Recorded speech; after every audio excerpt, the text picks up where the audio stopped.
सर्वप्रथम सगळ्यांना जय ज्योती, जय क्रांती, जय सावता। मी Vishakha Yavatkar Savitri news India चॅनलमध्ये पुनश्च एकदा आपणा सर्वांचे सहर्ष मनपूर्वक खूप खूप स्वागत करते।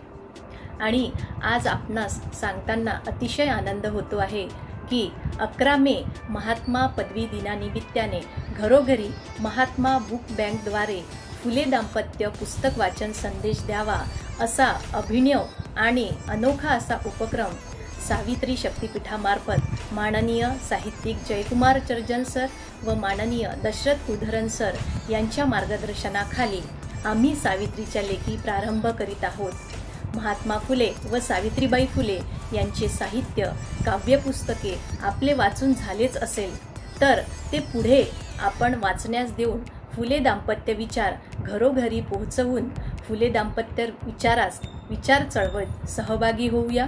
आणि त्यासाठी आपणास पुढील गोष्टी करावयाच्या आहेत। नंबर 1, फुले प्रेमिकांना आपले वाचून झालेले साहित्य देऊन महात्मा बुक बँक संदेश द्यावा।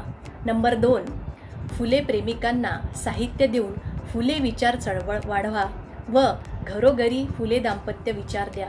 नंबर 3, साहित्य दिलेल्याचे वाचून झाल्यावर आपणच नवीन फुले प्रेमी शोधून त्यास ते साहित्य सुपूर्द करावे।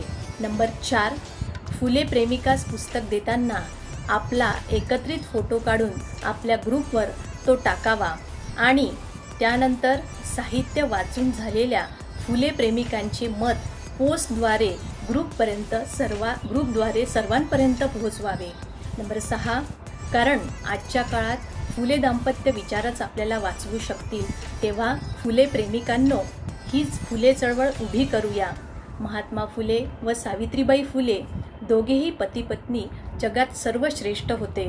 त्यासाठी त्यांचे साहित्य आपण व आपल्या कुटुंबातील सर्वांनी वाचून आपण सर्वजण या फुले चळवळीत सहभागी होऊया आणि आपण सर्वजण फुले दाम्पत्याचे वारसदार होऊयात। चला तर मग आपण फुले प्रेमिकांच्या साखळीद्वारे फुले दाम्पत्य विचार घरोघरी पोहोचवून आदर्श पिढी घडवूया व माननीय जयकुमार चर्जन सरांची संकल्पना ही आपली संकल्पना समजून 11 मे महात्मा दिनानिमित्ताने या अभिनव उपक्रमाचा प्रारंभ करूया। माझ्या शब्दांना इथेच विराम देते आणि थांबते। धन्यवाद। जय ज्योती, जय सावित्री।